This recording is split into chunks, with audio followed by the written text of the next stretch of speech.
Good morning my dear students, how are you. बच्चे, आज जो मैं वीडियो बनाने के लिए जा रही हूँ वो मैं आकृति से कक्षा 6वीं से यानी कि 6th स्टैंडर्ड से बनाने के लिए जा रही हूँ। बच्चे, आपने मधुमक्खी को तो देखा ही होगा। अक्सर आपने अपने बगीचे में या कहीं पेड़ के शाखाओं पे देखे होंगे कि जो मधुमक्खी, छोटी वाली जो मधुमक्खी होती है वो पूरा छाता बनाई हुई रहती है। मधुमक्खी जिसको हम लोग बोलते हैं मधुमक्खी का छाता। मधुमक्खी अपना छाता बनाई हुई होती है, उसमें छोटी छोटी मधुमक्खी रहती है। तो आज उसमें भी मधुमक्खी के भी जो है सो कई जातियां हैं। तो आज जो हम पढ़ने के लिए बच्चे जा रहे हैं वो मधुमक्खी के ही ऊपर पढ़ने के लिए जा रहे हैं। तो चलिए देखते हैं कौन से अध्याय हम पढ़ने के लिए जा रहे हैं। पाठ 12 है और कहानी का शीर्षक है बच्चे मधुमक्खियों का जीवन। ठीक है, मधुमक्खियों के जीवन के बारे में आज हम पढ़ेंगे। देखिए, दुनिया भर में कीट पतंगों की जितनी जातियां हैं, उनमें मधुमक्खियों के शरीर का ढांचा पंख रहित होता था। ढांचा मतलब बनावट। मधुमक्खियों के शरीर का जो बनावट होता था, ढांचा होता था, वो बिना पंख के होता था। पंख रहित मतलब बिना पंख के। बहुत बाद में पंखों वाली जातियां अस्तित्व में आई। मैं आपको पहले भी बताई ना कि जो मधुमक्खी के कई जातियां हैं। विश्व में इनकी मुख्यतः 4 जातियां हैं। याद रखिएगा, विश्व में इनकी मुख्यतः 4 जातियां हैं। इनमें 2 जातियां छोटी मक्खी की है। इनमें जो जातियां हैं उसमें 2 जातियां छोटी मक्खी की है, जो एपिस फ्लोरिया व एपिस डोरसेटा के नाम से जानी जाती है। ये भारत, मलाया, श्रीलंका, म्यांमार तथा चीन आदि देशों के जंगली व पर्वतीय इलाकों में पाई जाती है। ये आकार में छोटी होती है तथा खुली जगहों पर छत्ता बनाती है, जिसको हम लोग बोलते हैं मधुमक्खी अपना छत्ता बनाए हुए है। देखिए, आपको दिखा भी देती हूँ।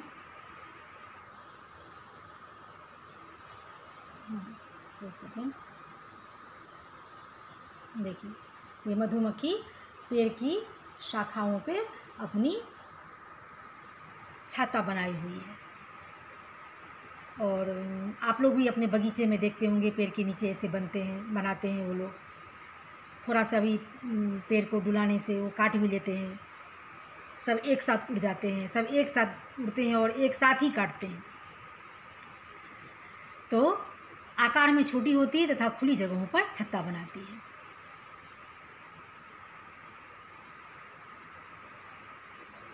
एपिस डोरसेटा बेहद जहरीली किस्म की है और कई बार मनुष्य के लिए जानलेवा सिद्ध होती है। इनमें पुत्तिका ब्रैकेट में देखिए पिंगल जाति पीली किस्म मधुमक्खियाँ विषैले फूलों से भी मधु संचय करती है। ये पीली किस्म वाली जो मधुमक्खियाँ होती है विषैले फूलों से भी मधु संचय करती है।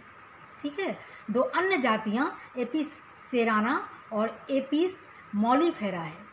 एपिस सेराना भारतीय किस्म की है तथा मैदानी इलाकों में रहना पसंद करती है। एपिस सेराना वाली जो जातियाँ होती है वो भारतीय किस्म की है तथा मैदानी इलाकों में रहना पसंद करती है। पीली जो मधुमक्खी होती है वो काटने से बहुत, उसमें जहर भी होता है। कितने लोगों की उसके काटने से, अगर आप उसका उपचार नहीं कराते हैं तो कितने लोगों का मौत भी हो जाता है। देखिएगा, पीली जाति वाली, पीली किस्म की जो मधुमक्खियाँ होती है, यहाँ पे हम लोग एपिस सेराना भारतीय किस्म की है तथा मैदानी इलाकों में रहना पसंद करती है। भारत के अलावा ये मलाया और मेडागास्कर में रहती है। ये अपना छत्ता गुफाओं, दीवारों, घरों तथा वृक्षों आदि पर बनाती है।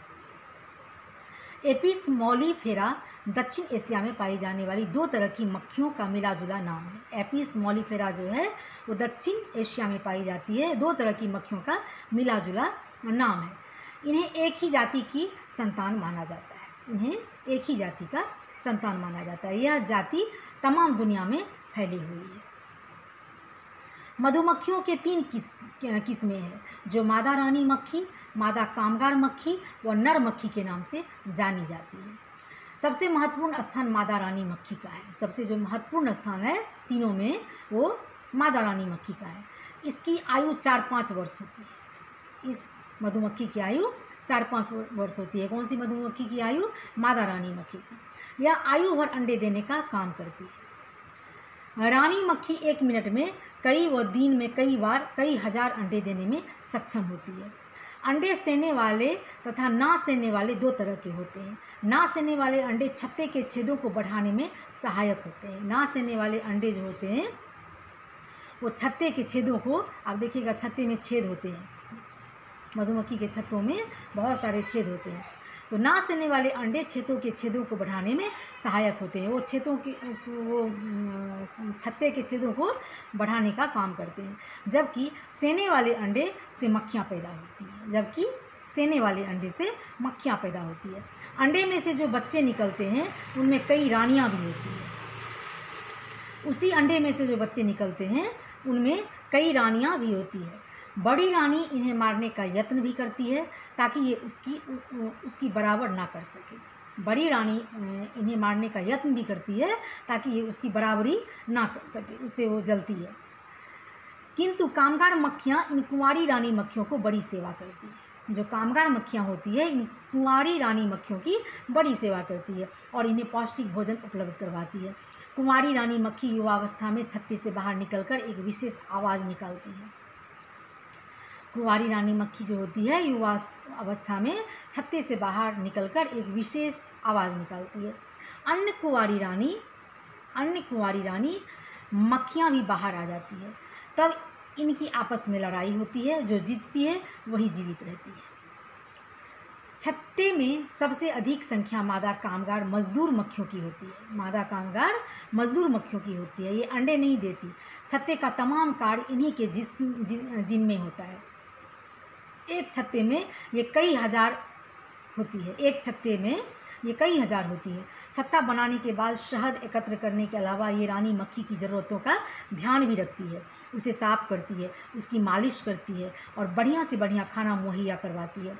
अंडों से बच्चे निकलने पर मजदूर मक्खियाँ, जो कामगार मक्खियाँ थी, अंडों से बच्चे निकलने पर मजदूर मक्खियाँ बड़ी तत्परता से उनकी देखभाल करती है तथा दुनिया का सामना करने लायक होने तक उनकी देखभाल करती है। जब तक वो दुनिया का सामना करेगी तब तक उनका दुनिया का सामना करने लायक हो जाती है तब तक उनकी देखभाल करती है। नित्य प्रति ये मक्खियाँ एक निश्चित समय तक फलों फूलों का रस एवं पराग एकत्रित करती है। मात्र 5 ग्राम शहद एकत्र करने के लिए मक्खियों को 50 लाख फूलों का रस चूसना पड़ता है। रानी मक्खी बच्चे बड़े हो जाने पर अन्य मक्खियों को साथ लेकर नई जगहों की तलाश में उड़ चलती है तथा ये सभी किसी पेड़, दीवार अथवा गुफा के मुहाने पर बैठ जाती है। मजदूर मक्खियाँ नया छत्ता बनाने में व्यस्त हो जाती हैं। मधुमक्खियाँ आकार में जितनी छोटी होती है मजदूर मक्खियाँ उतनी ही समझदार मालूम पड़ती है। बच्चों के पालने पोसने हेतु जो छत्ता ये बनाती है वह बेहद खूबसूरत होने के साथ ही अनोखा होता है। अचरज में डालने वाला यह चमत्कारिक एवं कलात्मक छत्ता बहुत ही सुरक्षित स्थानों पर फूलों की क्यारी अथवा हरियाली के आसपास बनाया जाता है। आप देखिएगा अपने बाड़ी में, बगीचे में जो कहीं फूलों की जो क्यारी होती है अथवा हरियाली जहाँ होती है वहाँ वो छत्ता बनी हुई होती है। प्रत्येक छत्ते में कई कोष्ठ होते हैं और हर कोष्ठ में 6 कोने बने होते हैं। इन कोष्ठों में भारी भरकम शहद तो सुरक्षित रहता ही है, साथ ही ये मक्खियों के अंडे बच्चों आदि हेतु भी बढ़िया आश्रय स्थल है। छत्ते में तीनों तरह की मक्खियों के रहने की व्यवस्था भी अलग अलग होती है। यह अचरज की बात है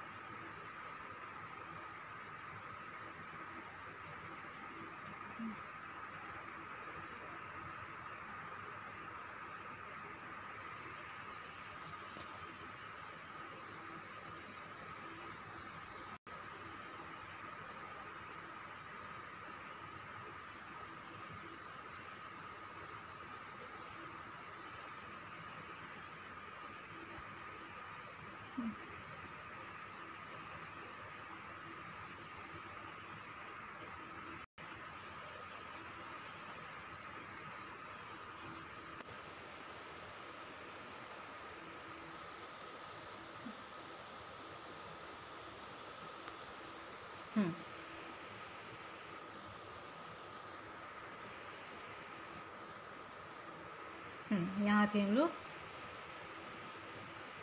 साथ ही मक्खियों के अंडे बच्चों आदि हेतु भी बढ़िया आश्रय स्थल है। छत्ते में तीनों तरह की मक्खियाँ के रहने की व्यवस्था भी अलग अलग होती है। यह अचरज की बात है कि छत्ते के तापमान को घटाने बढ़ाने से लेकर फूलों का रस निकालना व पानी एकत्र करना इन्हीं के जिम्मे है। कामगार मक्खियाँ खेतों, वनों एवं जंगलों से अनेकानेक फूलों का रस अपने पेट में एकत्र करती है। ये अपने मुंह में लगी लंबी नली को फूलों में गड़ाकर रस व पराग को चूसकर ऐसा करती है। मक्खियों के पेट में यह रस अनेक प्रकार से रूपांतरित होकर शहद व मोम का रूप धारण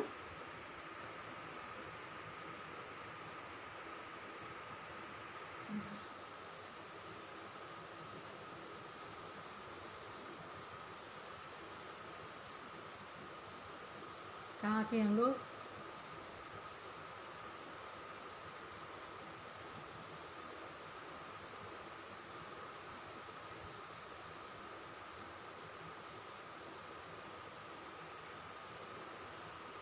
चलिए यहीं से पढ़ते हैं, दोबारा हो जाएगा आप लोगों का। प्रत्येक छत्ते में कई कोष्ठ होते हैं और हर कोष्ठ में 6 कोने बने होते हैं। इन कोष्ठों में भारी भरकम शहद तो सुरक्षित रहता ही है, साथ ही ये मक्खियों के अंडे बच्चों आदि हेतु भी बढ़िया आश्रय स्थल है। छत्ते में तीनों तरह की मक्खियों के रहने की व्यवस्था भी अलग अलग होती है। छत्ते में तीनों तरह की मक्खियों के रहने की व्यवस्था भी अलग अलग होती है। यह अचरज की बात है कि छत्ते के तापमान को घटाने बढ़ाने से लेकर फूलों का रस निकालना व पानी एकत्र करना इन्हीं के जिम्मे है। कामगार मक्खियाँ खेतों, वनों एवं जंगलों से अनेकानेक फूलों का रस अपने पेट में एकत्र करती हैं। ये अपने मुंह में लगी लंबी नली को फूलों में गड़ाकर रस व पराग को चूसकर ऐसा करती है। मक्खियों के पेट में यह रस अनेक प्रकार से रूपांतरित होकर शहद व मोम का रूप धारण करता है। मक्खियों के पेट में ये रस जाकर अनेक प्रकार से रूपांतरित होकर शहद व मोम का रूप धारण करता है। आप लोग जानते हैं ना मधु जिसको बोलते हैं, जो आप लोगों को या किसी को भी सर्दी हो जाता है तो मम्मी देती है, वो मधुमक्खी से ही आता है। कहाँ था? इसके बनने में मधुमक्खियों के शरीर की भीतरी लवण क्रिया बेहद सहायक होती है। शहद वस्तुतः मकरंद मतलब पुष्परस, ब्रैकेट में देखिए लिखा हुआ है पुष्परस है, जो मक्खियों की लार द्वारा फलों के चीनी में परिवर्तित होता है। मक्खियाँ इसे अपने ही मोम द्वारा बनाए गए छत्ते में जमा करती है। शहद 8 प्रकार का होता है, जो सर्दी में जो बच्चे लोग को पिलाया जाता है, जो बड़े भी पीते हैं, सर्दी में काम आता है। शहद 8 प्रकार का होता है। विभिन्न फूलों, पेड़ों एवं जंगलों के भेद से इसके गुणों एवं स्वाद में थोड़ा बहुत अंतर अवश्य होता है। धतूरे के आसपास वाला शहद विषाक्त होता है। जो पीली मधुमक्खियाँ जो होती है ना, जिसमें विष होता है, उसे काटने से जहर फैलता है, तो धतूरों के आसपास वाला शहद विषाक्त होता है। नीम के पेड़ का शहद कुछ बकबका पर उत्तम होता है। नीम का जो पेड़ से जो लोग चूसते हैं रस, उससे जो शहद बनती है वो थोड़ा लगता होगा, पर उत्तम होता है। सरसों, तुलसी और अन्य औषधियों पेड़ पौधों से प्राप्त शहद भी श्रेष्ठ होता है। यह सफ़ेद, गाढ़ा, पीला, प्रगाढ़, लालिमा युक्त, भूरा, अंबर व काले रंगों में पाया जाता है। इसमें 80 प्रकार के तत्व पाए जाते हैं। इसी कारण आयुर्वेद ने इसे अमृत की संज्ञा दी है। इसी कारण आयुर्वेद ने इसे अमृत की संज्ञा दी है। शुद्ध, अगर गला खराब हो जाएगा, आपका गला हार्श हो जाएगा, तो उसके पीने से गला ठीक हो जाता है, मतलब कि बहुत फायदा करता है। शुद्ध शहद में प्रायः एक समान रासायनिक अंश प्रतिशतता होती है। इसमें 3 प्रकार की शर्कराएँ पाई जाती है, जो क्रमशः फूलों की, अंगूर की व गन्ने की शर्करा के नाम से जानी जाती है। इन 3 शर्कराओं में अंगूरी शर्करा सीधे रक्त में मिलने वाली है। शर्करा के अतिरिक्त शहद में अम्ल, प्रोटीन, लौह, तांबा, manganese, potassium, sodium, phosphorus, calcium, maltose, chlorophyll, iodine, carotene, amino acid तथा विटामिन ए, B-6, B-2 और C पाए जाते हैं। शहद में 42% विशुद्ध ग्लूकोज रहता है। मिठास की इसी अधिकतम के कारण शहद में विषाक्त जीव जिंदा नहीं रह पाते हैं। अमेरिका के प्रसिद्ध वैज्ञानिक डॉक्टर स्टुअर्ट वेंट ने लंबे अनुसंधान के बाद यह पाया कि घातक रोगों के रोगाणु शहद के रखने के बाद 2 से 5 दिन के अंदर नष्ट हो गए। घातक रोगों के रोगाणु शहद में रखने के बाद 2 से 5 दिन के अंदर नष्ट हो गए। संभवतः इसी कारण प्राचीन काल में लोग शहद से घावों की पट्टी करते थे। शहद से घावों की पट्टी भी की जाती थी। अब देखिए, शहद तमाम खाद्य पदार्थों में उत्कृष्ट एवं गुणकारी है। शहद जो होता है सो तमाम खाद्य पदार्थों में उत्कृष्ट एवं गुणकारी है। तरल पदार्थों में इससे अधिक शुद्ध और मीठी चीज़ संसार में दूसरी नहीं है। यह गन्ने की चीनी से अधिक मीठा होता है। 1 किलो शहद में 3500 कैलोरी होती है, जबकि गाय के 1 लीटर दूध में 602। 1 किलो सेब में 4101। 1 पाउंड शहद में 70 अंडों से अधिक शक्ति होती है। यह स्वतः पचा हुआ भोजन है। इसलिए इसे पचाने के लिए शरीर को थोड़ी सी मेहनत नहीं करनी पड़ती।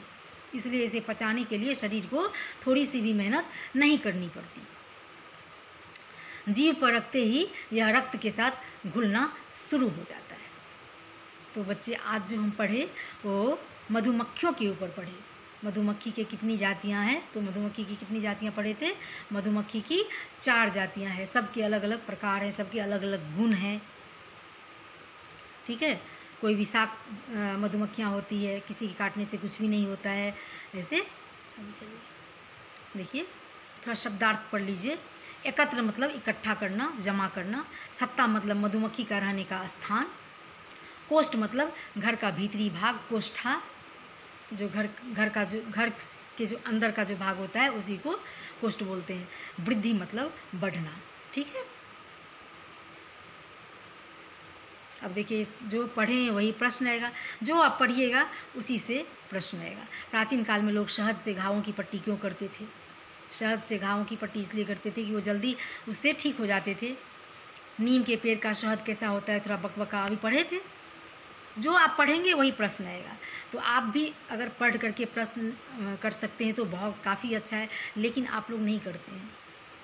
आप लोग कर सकते हैं, क्योंकि ना आपको रीडिंग करनी है, ना आपको किसी को देख करके समझना है, ना आपको खुद से पढ़ना है, और ना आपको प्रश्न उत्तर का हल करना है। आपको सब कुछ यहाँ से ही मिलेगा, हम लोग ही देंगे करके। प्रश्न का उत्तर भी लिख करके देंगे, रिक्त स्थान की पूर्ति भी देंगे, एक एक चीज़ देंगे। आपको तो टेंशन ही नहीं लेना है, बिल्कुल भी नहीं, है ना। क्योंकि अगर आप रीडिंग करते हैं, कहानी को पढ़ते हैं, किसी भी कहानी को पढ़ते हैं, तो जब कहानी आप पढ़ लेते हैं तो इसमें क्या है, प्राचीन काल में लोग शहद से घावों की पट्टी क्यों करते थे, ये आप लिख सकते हैं। नीम के पेड़ का शहद कैसा होता है, ये भी आप लिख सकते हैं। मतलब जितने सारे प्रश्न हैं सब का हल कर सकते हैं। ठीक है, तो आज के लिए बस इतना ही। आप करके दोगे तो भी अच्छा है, और नहीं तो हम तो करके देंगे ही। धन्यवाद।